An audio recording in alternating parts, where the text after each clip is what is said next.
Romanos 12:1. Portanto, irmãos, pelas misericórdias de Deus, peço que ofereçam o seu corpo como sacrifício vivo, santo e agradável a Deus. Este é o culto racional de vocês. E não vivam conforme os padrões deste mundo, mas deixem que Deus os transforme pela renovação da mente, para que possam experimentar qual é a boa, agradável e perfeita vontade de Deus. Versículo 9. O amor seja sem hipocrisia. Odeiem o mal e apeguem-se ao bem. Amem uns aos outros com amor fraternal. Quanto à honra, deem sempre preferência aos outros. Quanto ao zelo, não sejam preguiçosos, sejam fervorosos de espírito, servindo o Senhor. Alegrem-se na esperança, sejam pacientes na tribulação e perseverem na oração. Ajudem a suprir as necessidades dos santos, pratiquem a hospitalidade. Abençoem aqueles que perseguem vocês, abençoem e não amaldiçoem. Alegrem-se com os que se alegram e chorem com os que choram. Tenham o mesmo modo de pensar de uns para com os outros. Em vez de serem orgulhosos, sejam solidários com os humildes. Não sejam sábios aos seus próprios olhos. Não paguem a ninguém mal por mal. Procurem fazer o bem diante de todos. Se possível, no que depender de vocês, vivam em paz com todas as pessoas. Meus amados, não façam justiça com as próprias mãos, mas deem lugar à ira de Deus, pois está escrito: a mim pertence a vingança, eu é que retribuirei, diz o Senhor. Façam o contrário. Se o seu inimigo tiver fome, dê-lhe de comer. Se tiver sede, dê-lhe de beber. Porque fazendo isto, você amontoará brasas vivas sobre a cabeça dele. Não se deixe vencer pelo mal, mas vença o mal com o bem. Amém. Você pode sentar.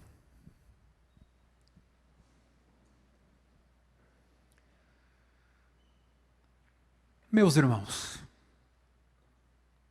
tendo em vista tudo aquilo que Deus fez por seu povo, por nós aqui, pelos seres humanos, através de Jesus Cristo, como agora nós, discípulos de Jesus, podemos e devemos viver? Paulo vai dizer que devemos nos apresentar a Deus como um sacrifício vivo, consagrado a Ele, já que os sacrifícios de animais oferecidos no passado já são desnecessários. Cristo tornou-se esse último e suficiente sacrifício, dado gratuitamente no nosso lugar, tomando sobre si a ira divina e nos redimindo. Mas sempre há lugar para o serviço cristão na vida de um filho de Deus. Há uma oportunidade de ser e de fazer, em razão dessa boa nova do Evangelho que nos resgatou. Ou seja, nesse sentido, o cristão não só aguarda o céu, o cristão aguarda o céu, mas também nesse mundo ele tem uma missão importante. Em vez de vivermos de acordo com os padrões deste mundo, em desacordo com aquilo que Deus trouxe no seu reino, nós cristãos somos animados a deixar que haja uma renovação na nossa mente. E essa renovação gerará uma transformação, e uma transformação que entrará em acordo com a vontade de Deus, para sermos na terra aquilo que Deus, pelo poder do seu Espírito, permite que sejamos. Ou seja, quando o que nos motiva são as misericórdias de Deus e as nossas mentes, tendo sido renovadas para compreendermos a sua vontade, os nossos relacionamentos, e é o que vamos ver agora, eles são transformados. Não somos mais a mesma pessoa. Aí então, além de oferecermos os nossos corpos como sacrifício a Deus, como diz o texto no versículo 1 e 2, e também a desenvolvermos uma autoimagem equilibrada, não pensando de nós além do que convém, como dizem os versículos 13 em diante, agora entramos no tema do amor, ou como podemos amar os nossos irmãos e até mesmo amar os nossos inimigos, em decorrência de um grande amor que um dia nos visitou. Fomos gerados em amor. E essa natureza do amor de Deus, ela está em nós, às vezes até encapsulada, às vezes não consciente para muitos, mas ela ali está através do seu Filho. E Paulo nos quer ter aqui a atenção e dar-nos consciência do que já aconteceu conosco. Vejam, a lógica desse capítulo 12 de Romanos é muito semelhante à de 1 Coríntios 12 e 13. É muito semelhante. Porque aqui nós começamos nos versículos 4, lidando com o corpo de Cristo, que é a igreja. Logo a seguir, nós vemos o tema da diversidade dos ministérios nesse corpo. E desembocamos no amor a partir do versículo 9. Pois 1 Coríntios 12 e 13 tem a mesma estrutura. A mesma. E o que começamos a ver, então, a partir do versículo 9? O amor seja sem hipocrisia. Agora, então, o amor vai dominar a cena até o final do capítulo. O interessante é que até aqui, o amor até apareceu, a palavra ágape apareceu, mas mais como referência ao amor de Deus. Sobre a sua obra salvífica, seu coração de amor para com o ser humano. Isso fica evidente, por exemplo, no capítulo 5, versículo 8. Quando Paulo, nesse mesmo livro, diz: mas Deus prova o seu próprio amor para conosco pelo fato de Cristo ter morrido por nós quando ainda éramos pecadores. Pois nesse mesmo capítulo 5, versículo 5, de novo, o amor é de Deus, a esperança não nos deixa decepcionados, porque o amor de Deus é derramado em nossos corações pelo Espírito Santo, que, atenção, nos foi dado. E esse assunto evolui até o capítulo 8, quando de novo o amor é o amor de Deus, lá no versículo 35. De Romanos 8. Quem nos separará do amor de Cristo? Será tribulação, ou angústia, ou perseguição, ou fome, ou nudez, ou perigo, ou espada? E no versículo 39, nem a altura, nem a profundidade, nem qualquer outra criatura poderá nos separar do amor de Deus, que está em Cristo Jesus, nosso Senhor. Então, o mesmo que vimos na semana passada, quando Paulo parte da revelação de Deus naquela cruz, através de Cristo, para então exortar os crentes a terem um comportamento também no amor. Paulo mostra o nascedouro do amor em Deus, mas ele também agora quer ver esse amor na vida dos irmãos. Portanto, Paulo vai enfatizar o ágape agora como a essência do discipulado ou do discípulo cristão. E os capítulos 12 até 15 de Romanos serão todos eles uma exortação, uma chamada de atenção, uma iniciativa de Paulo de animar os cristãos para que eles deixem que o amor os domine e os molde nos seus relacionamentos. Que esse amor encarne, que não seja místico, subjetivo e simbólico, mas que seja de fato e de verdade. Então Paulo vai escrever sobre o amor, até mesmo para com os nossos inimigos, nos versículos 17 até 21. Mas antes disso, ele retrata o amor como algo que se infiltra e permeia a comunidade cristã. Isso nós vamos ver nos versículos 9 a 16. E isso se torna tão evidente que Paulo usa as palavras uns aos outros 3 vezes nesse trecho, falando de mutualidade, de troca, de que o amor não é uma coisa especial de um ou de outro, mas que nascidos do Espírito nós recebemos esse amor, nos foi outorgado e podemos dividir esse amor com aqueles que estão perto da gente. Uma outra palavra que aparecerá muito é amor fraternal, no grego Filadélfia, que é esse amor entre irmãos de carne e de sangue, mas que Paulo imagina que num sentido espiritual pode também ser um amor que dá proximidade aos membros da comunidade cristã, que se tratam como irmãos, que têm afeto um pelo outro. E agora então Paulo vai listar alguns ingredientes ou receitas de como esse amor se desdobra em diferentes virtudes da vida, a partir do versículo 9. E eu elaborei aqui uma lista de 12 virtudes, que são virtudes que nascem do amor, esse primeiro fruto do Espírito, que aparece em Gálatas 5, e queria dividi-la com vocês agora. A primeira é sinceridade. O amor seja sem hipocrisia.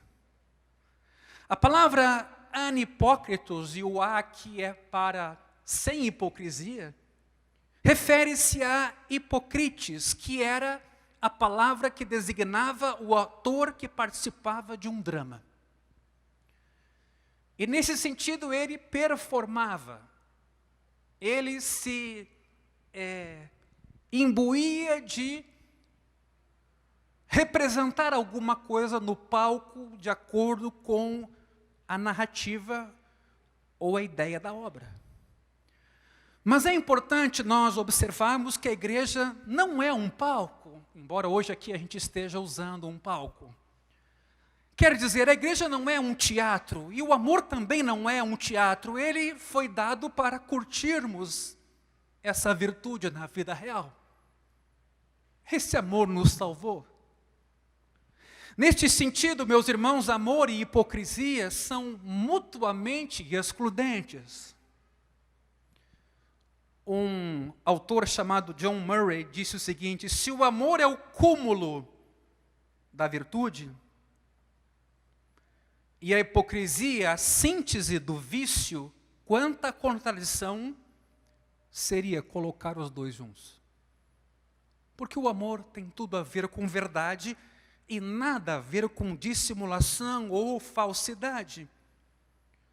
Mas existe um tipo de amor que é pura pretensão e que foi demonstrado em sua forma mais vil pelo beijo de Judas, que traiu Jesus. Numa tentativa de demonstrar afeto, aquele ato era travestido de interesses outros que não o amor. E aqui cabe lembrar de João, o apóstolo que explorou muito esse tema, entendido como alguém que andou bem pertinho de Jesus. João escreve: se alguém possui recursos deste mundo e vê seu irmão passar necessidade, mas fecha o coração para essa pessoa, e é uma palavra muito dura, como pode permanecer nele o amor de Deus? Eu, quando leio esse texto, me sinto desestabilizado de uma certa maneira. Porque vejam o teor do que João está aqui afirmando. Se alguém possui recursos deste mundo e vê seu irmão passar necessidade, mas fecha o coração para essa pessoa, como pode permanecer nele o amor de Deus?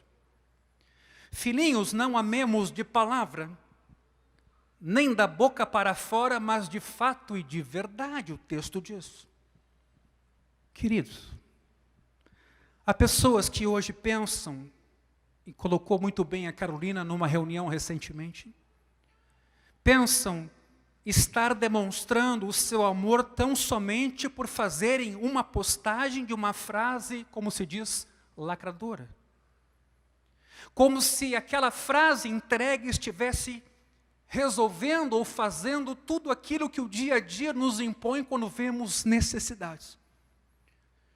E a pergunta que numa hora como essa nos fazemos nesse mundo virtual, e por que não dizer artificial, será que não estamos reduzindo a realidade a uma alienação quando a dor é muito maior e o gemido é muito mais alto do que às vezes queremos ouvir?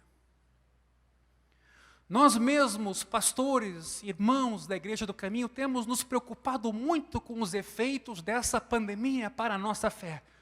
Porque quanto à saúde, os médicos estão aí para dizer e alertar, mas quanto ao aspecto espiritual, a consequência espiritual de um recolhimento às casas, de um isolamento, por que não dizer, de um afastamento da comunidade, onde Deus ordena a sua bênção e fala conosco pela sua palavra, pelos louvores, por um abraço de um irmão, há uma preocupação enorme em nossos dias hoje, e de nossa parte, como vamos sair de tudo isso? É como se a vida fosse trazida para dentro do meu computador, do meu smartphone, e eu ali selecionasse ou reduzisse o mundo segundo aquilo que eu imagino que o mundo é. E ainda a partir de fontes questionáveis, caricaturadas, que ora aumentam a realidade de alguma coisa, ora diminuem. E é para esse lado direito e esquerdo que nós somos arremessados o tempo inteiro para ter uma ideia do que é o mundo e do que é a dor que está lá fora. Que Deus nos dê lucidez, que Deus nos dê graça, que Deus nos dê a luz do seu Espírito para sabermos viver nesse tempo e não sermos enganados.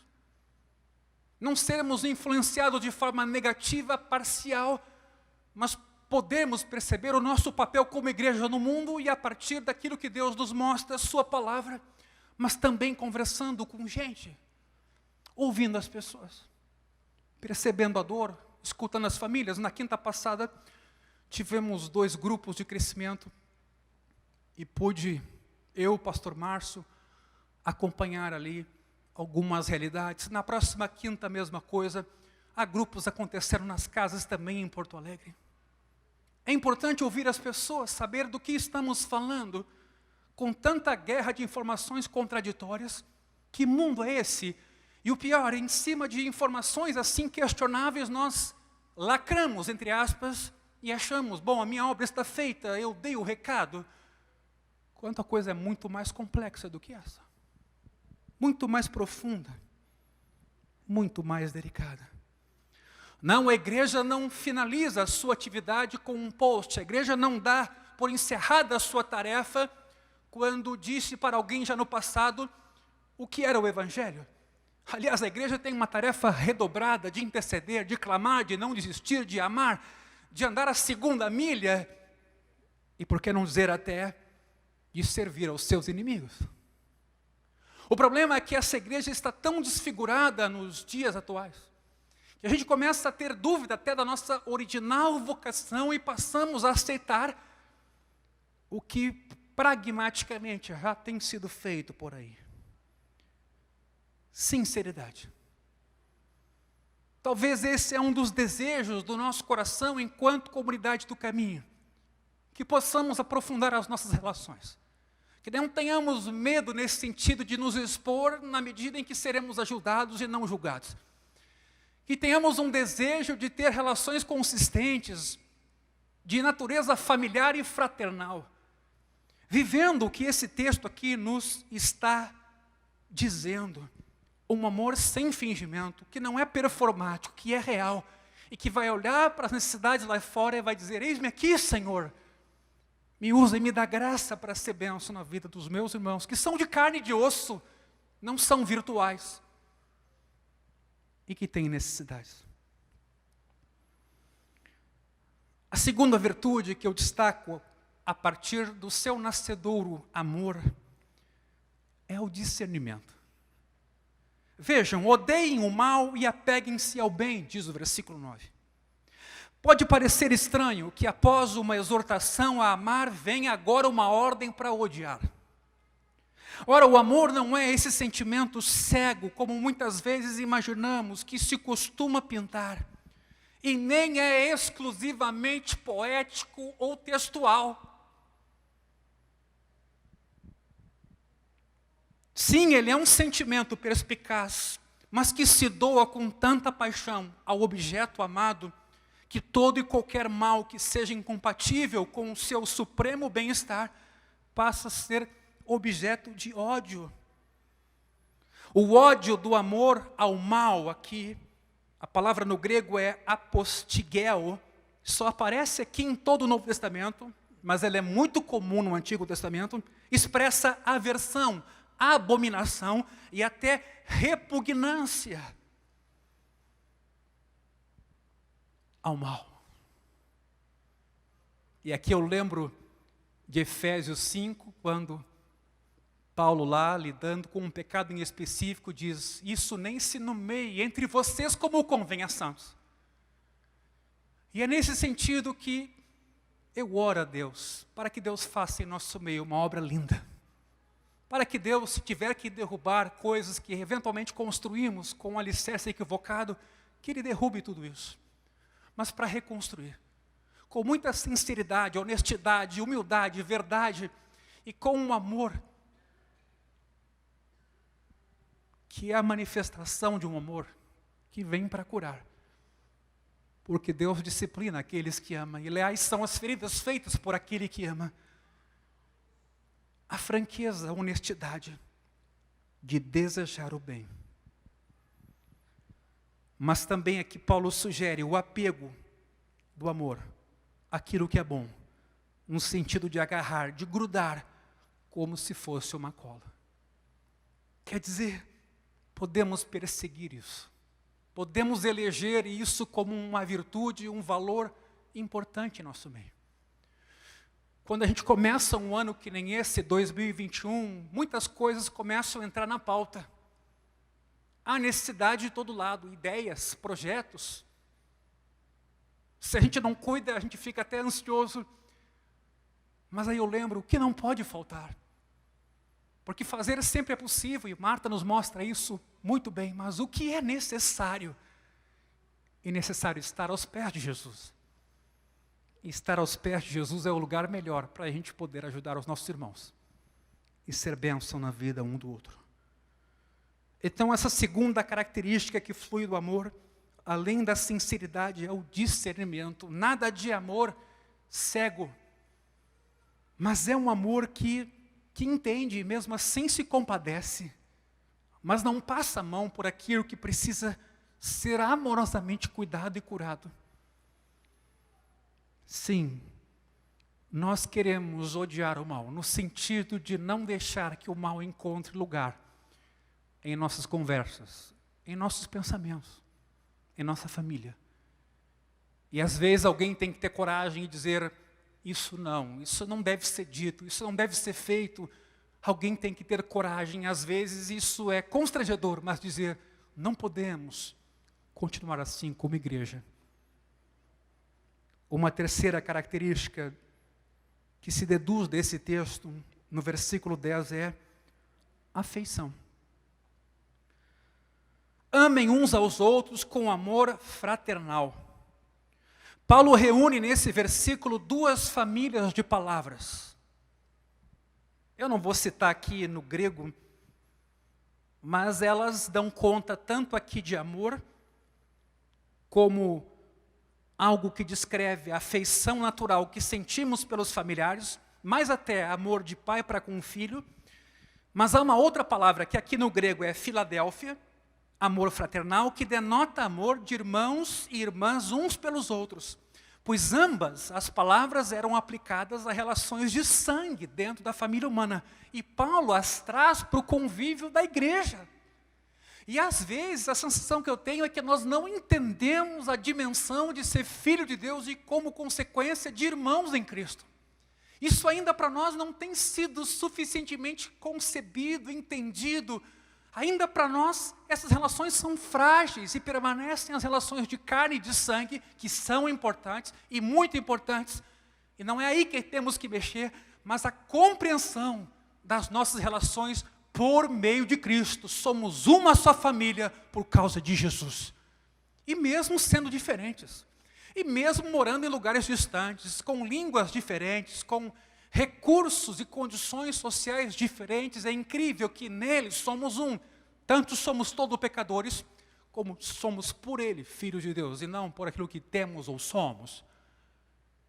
Isso é extremamente significativo. E é por isso que o culto presencial, o culto de ceia, o convívio da comunidade cristã, a presença nos grupos de crescimento, o se importar tem a ver com a nossa essência, com a nossa natureza. Não há como fragmentar aquilo que Deus uniu. Tanto que Paulo vai dizer, se esforcem por preservar aquilo que Deus uniu. Não permitam que se rompa, que se fracione. Mas nós estamos mais acostumados com as relações de carne e sangue. Com a nossa família, claro, o mandamento diz, honra teu pai e tua mãe, faz todo sentido. E não é aí que tem que mexer. O que às vezes nos falta é uma noção clara de filiação divina. Consciência de adoção de filhos.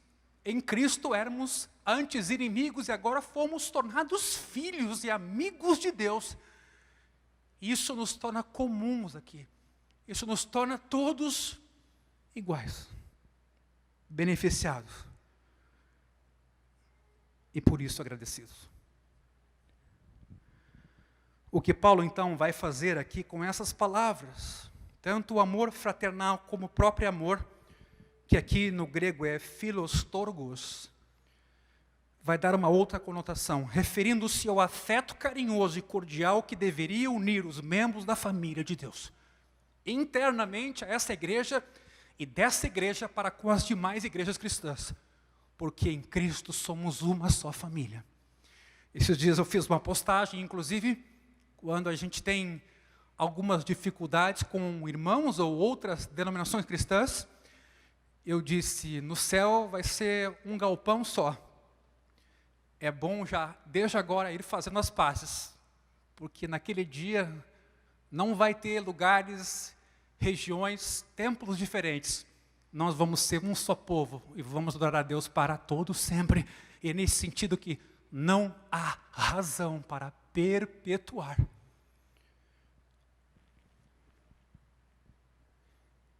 Um quadro de divisão. O texto prossegue com uma outra palavra, honra, ainda no versículo 10.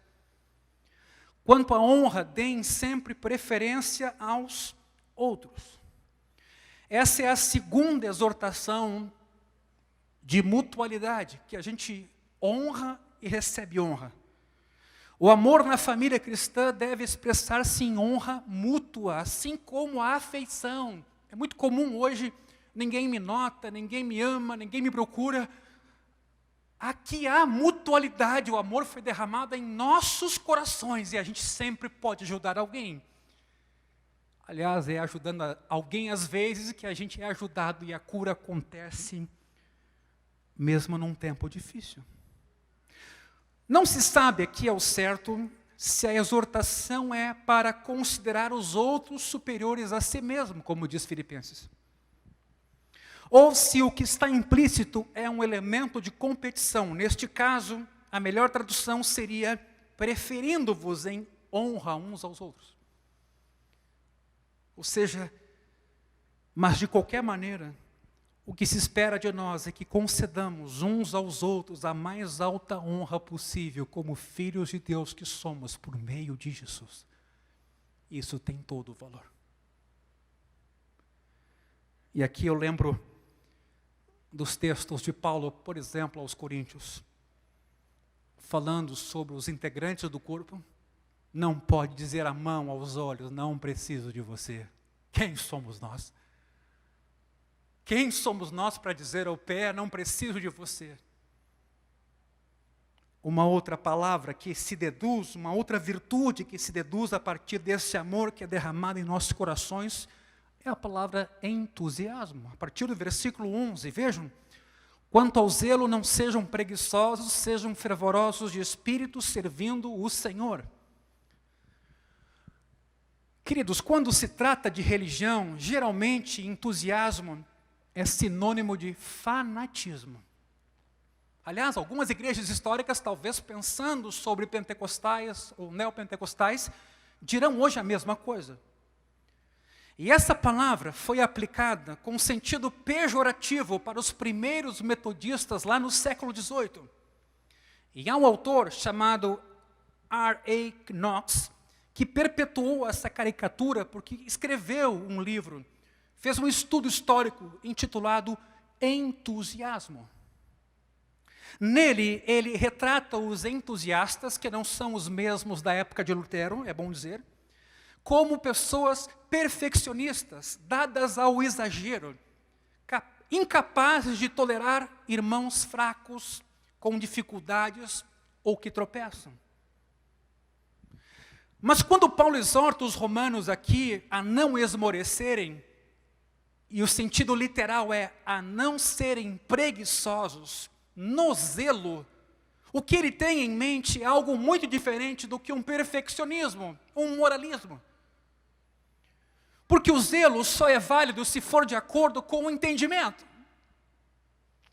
A igreja não tem problema nenhum com a piedade, com o ser fervoroso de espírito, desde que isso seja feito com entendimento. E aqui não há como esquecer o que Paulo mesmo falou sobre os judeus em Romanos 10, versículo 2, porque dou testemunho a favor deles, Paulo falando dos judeus, de que eles têm zelo por Deus, porém não com o entendimento. A vida piedosa faz parte da vida cristã. A vida de temor a Deus, cheia do Espírito, de muitas virtudes. Mas sempre é bom nós nos lembrarmos de que isso associado com entendimento é muito útil. Porque não adianta a piedade que não é bem norteada ou bem devotada. Ao dizer-lhes que sejam fervorosos de espírito, é certo que Paulo se refere aqui ao Espírito Santo, e o quadro que temos é de um caldeirão fervendo e borbulhando. Essa é a ideia que Paulo tem em mente, um povo cheio do Espírito Santo. Há uma frase adicional aqui, servindo ao Senhor, nesse texto.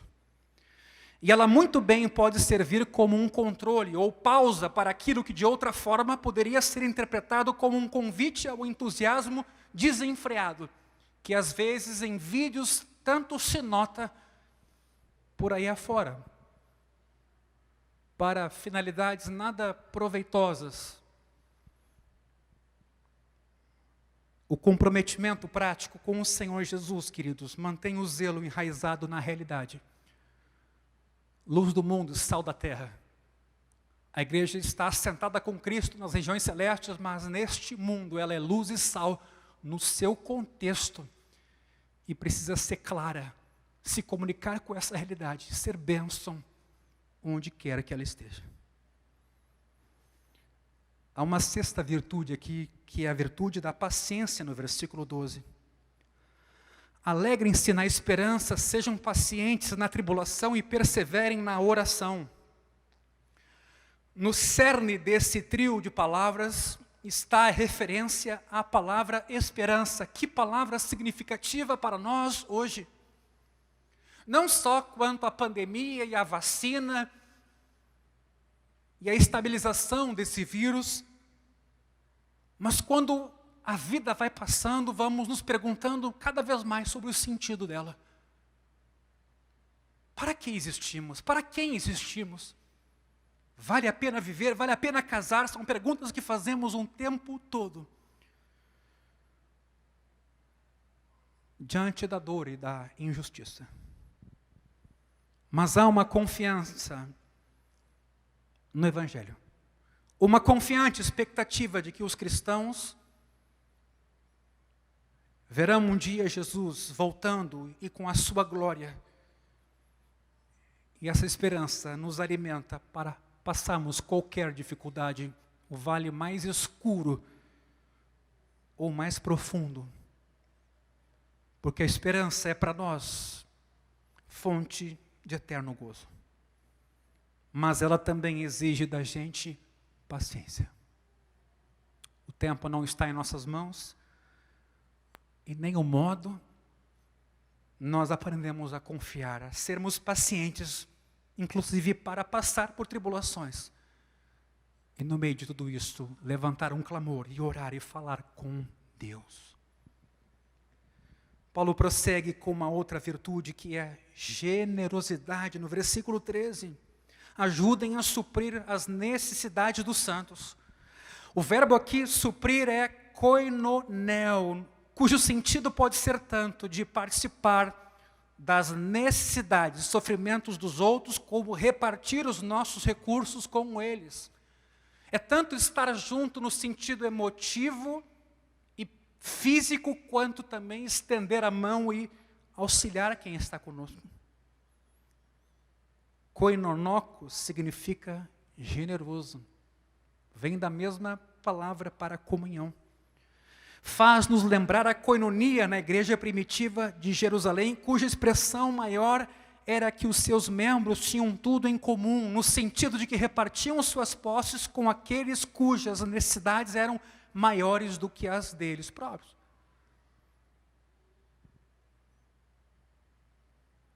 Afinal, os bens nos servirão muito pouco no horizonte que temos pela frente. Generosidade. Pois Paulo vai adiante para falar de hospitalidade no versículo 13. Com os necessitados a gente é generoso, mas com os visitantes parece que a recomendação é sermos hospitaleiros. A gente está acostumado a ser hospitaleiro com os amigos, porque os conhecem. Pois naquela época, em especial, os pastores das igrejas eram hospitaleiros com pessoas que eles não conheciam. É preciso haver um equilíbrio entre a palavra Filadélfia, amor de irmãos, e a palavra filoxenia, amor pelos estranhos. E é possível. Ambas são expressões indispensáveis do amor. Especialmente naquela época, a hospitalidade era de grande importância, pois as hospedarias, além de escassas, eram distantes umas das outras, e elas também existiam em lugares inseguros e desagradáveis. Era essencial, portanto, que os cristãos abrissem seus lares aos viajantes e, em particular, que os líderes das igrejas o fizessem.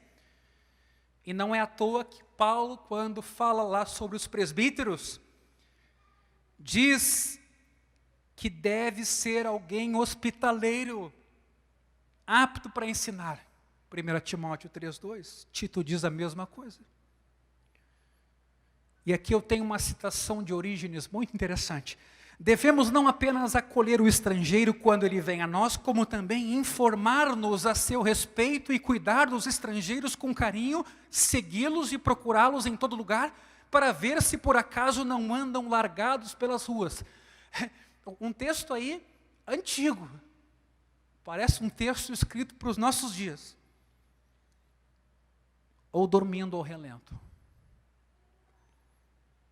A hospitalidade é uma atitude ativa. Não é uma atitude passiva. Pois o texto prossegue no versículo 14, abençoem aqueles que perseguem vocês, abençoem e não amaldiçoem. Eu resumiria essa virtude aqui como boa vontade.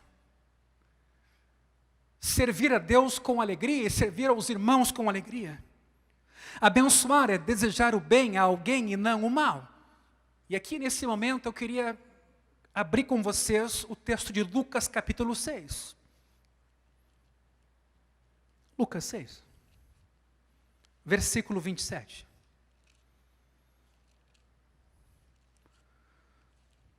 Palavras de Jesus. O que ele diz aqui?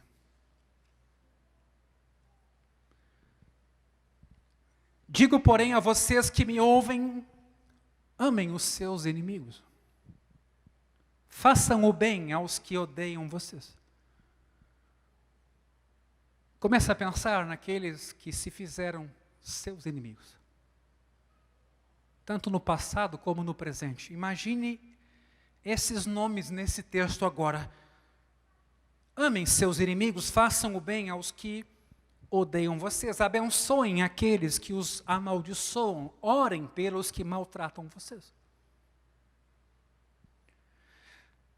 Ao que lhe bate numa face, ofereça também a outra. Ao que lhe tirar a capa, deixe que leve também a túnica. Dê a todo o que lhe pedir alguma coisa, e se alguém levar o que é seu, não exija que seja devolvido. Isso aqui não vale para livro emprestado, ok?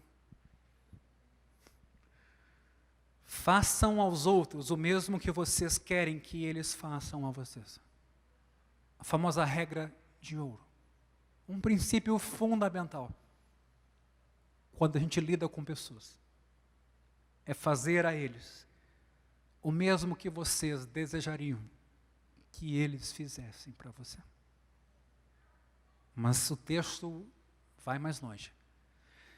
Se vocês amam aqueles que os amam, que recompensa terão?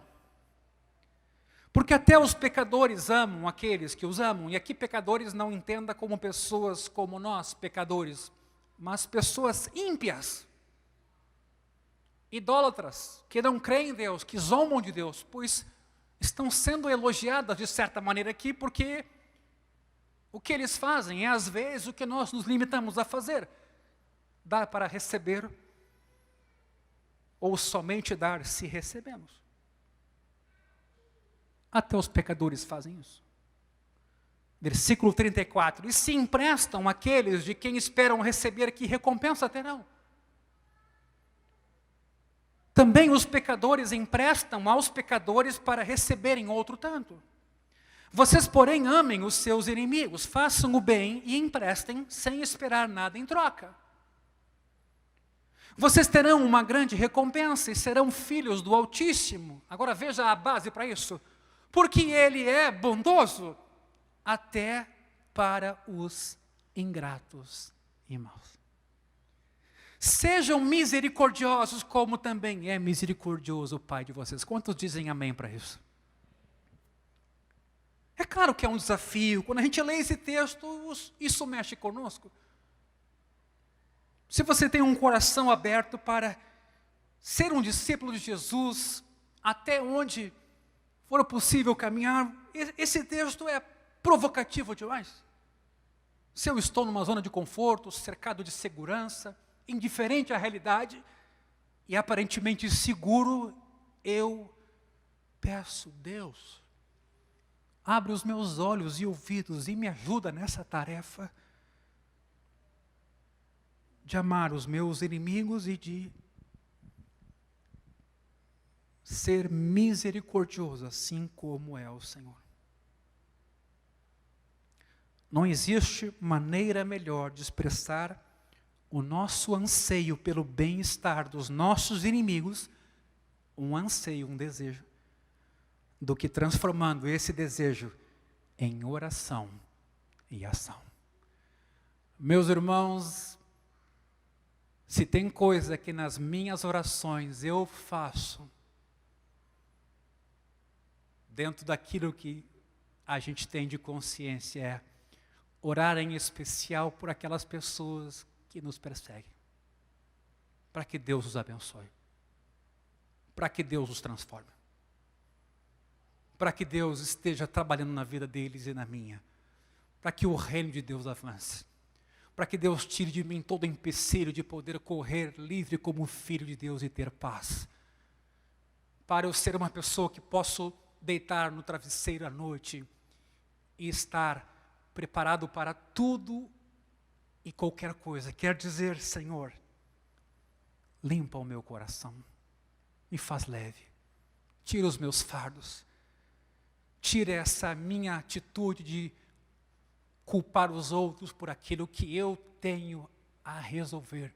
Perdoa-me, purifica o meu coração, e não só aquilo que eu falo, mas aquilo que eu sinto. Vai lá, Senhor, no profundo do meu ser, e abençoa aquelas pessoas que nos caluniam, que mentem, e que tu possas abençoá-los e que a igreja avance em todos os sentidos e lugares. Nós somos um povo livre em Cristo, não admitimos cadeias e limitações, somos humildes, simples, temos várias fragilidades, mas queremos em Cristo viver a vida que o Filho de Deus trouxe para nós. Essa lista chega a um outro termo muito importante, que eu descrevo aqui como simpatia. E se você puder, eu queria que você anotasse essa frase, a partir do versículo 15. Alegrem-se com os que se alegram e chorem com os que choram. Escute. O amor nunca se mantém longe das alegrias ou das dores dos outros. O amor nunca se mantém longe das alegrias ou das dores dos outros, porque o amor se identifica com essas pessoas. Ele canta com quem se alegra e sofre com quem chora. O amor vive profundamente as experiências e emoções dos outros, não só as suas. Compartilha de suas gargalhadas, chora suas lágrimas e mostra-se solidário com os outros, qualquer que seja o seu estado de espírito. Essa é uma das manifestações do amor que nos faz entrar em comunhão em todo momento com os nossos irmãos. A penúltima palavra vem no versículo 16, que eu descrevo aqui como harmonia. Tenham o mesmo modo de pensar de uns para com os outros. No grego, essa palavra diz literalmente, pensem a mesma coisa em relação ao outro. De certa maneira, sim, Paulo está pedindo uma unanimidade, uma concordância de uns para com os outros. Aqui não há como esquecer o texto de Filipenses 2, onde também esse tema é tratado por Paulo, quando ele escreve: completem a minha alegria tendo o mesmo modo de pensar. Aí nos remetemos a Romanos 12, 1 e 2, renovação de mente, transformação de vida, experiência da bondade e da vontade de Deus. Meus irmãos, nós precisamos estar abertos a sermos transformados. A igreja não é um lugar só para nós nos encontrarmos, a igreja é um lugar onde Deus, pelo seu Espírito, nos ajuda a sermos transformados, inclusive em nossa mentalidade, a tal ponto de adquirirmos mais harmonia e unanimidade entre nós, mesmo que com dons diferentes, mas uma finalidade. Ou seja, já que os cristãos têm uma mente renovada, esta deveria ser também uma mente mais comum entre nós. E menos aquela mente, eu acho, eu penso, mas eu não concordo, mas eu penso diferente. Se é a mente de Cristo, que contempla também a diversidade, também é a mente de Cristo que tem a sua vontade revelada. Uma mente mais comum na igreja, no sentido de compartilhar as mesmas convicções e interesses básicos para podermos caminhar mais juntos ainda. Sem essa comunhão de mente, nós não podemos viver ou trabalhar juntos com a harmonia necessária. E claro que nesse sentido, essa comunhão é uma construção baseada na palavra, lâmpada para os nossos pés. E por fim, chegamos numa outra virtude, que é a virtude da humildade.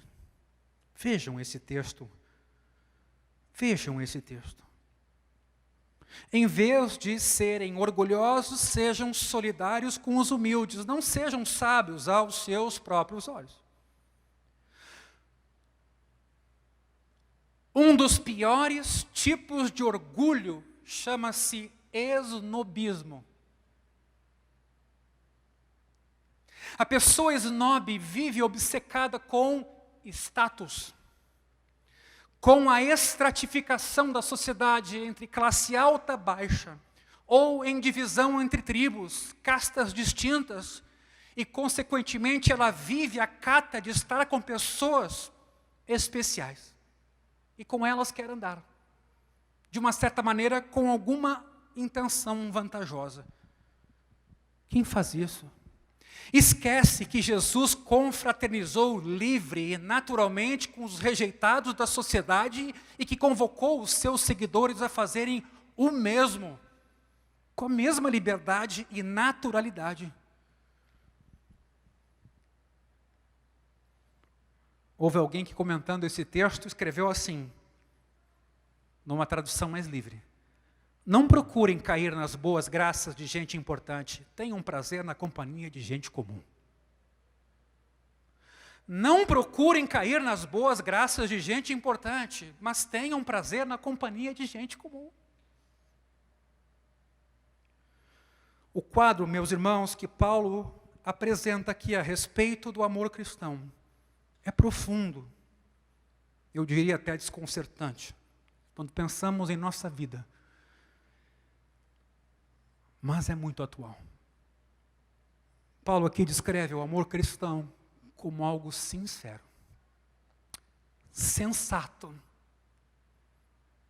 combinado com razão também, mas afetuoso, com muito engajamento, com muita paixão, com muita vibração, mas também respeitador. É ao mesmo tempo entusiasmado e paciente, generoso e hospitaleiro, benevolente e compassivo. Tem a marca da harmonia, bem como a marca da humildade.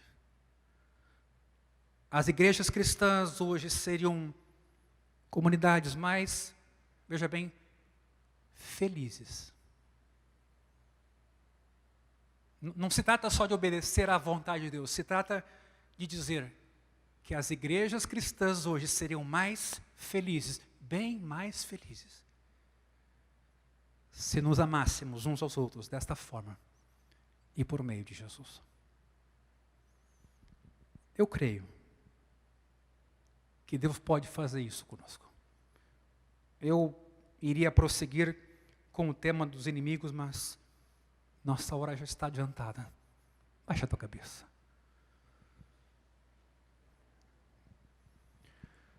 Eu gostaria de propor que você se colocasse dentro desse texto. Que se Deus quiser, que Ele rememore situações, eventos, pessoas. Que talvez te machucaram ou que você machucou. E você até hoje está amargurado com tudo isso. Decepcionado, triste e talvez até paralisado. E a tua vida está passando.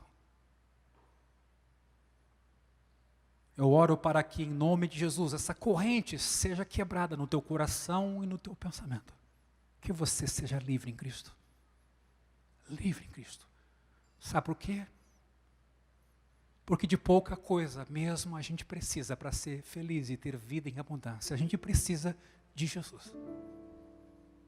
Com Jesus, nada é perda. Com Jesus, tudo é ser verdadeiramente livre. Jesus não faz a gente perder nada, Jesus faz a gente ganhar.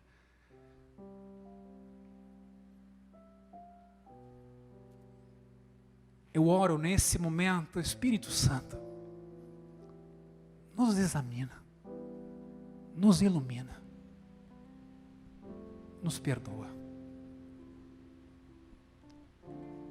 nos abre o entendimento, os ouvidos, nos abre o coração, Senhor. Nós somos pecadores, seres humanos cuja ansiedade o Senhor conhece. Ansiedade essa que se manifesta com aquele desejo de a gente tentar resolver tudo com a nossa força e no nosso tempo. Ah, Jesus, toma o teu lugar na nossa vida. Faz o que eu não tenho conseguido fazer. Faz o que eu não tenho conseguido fazer.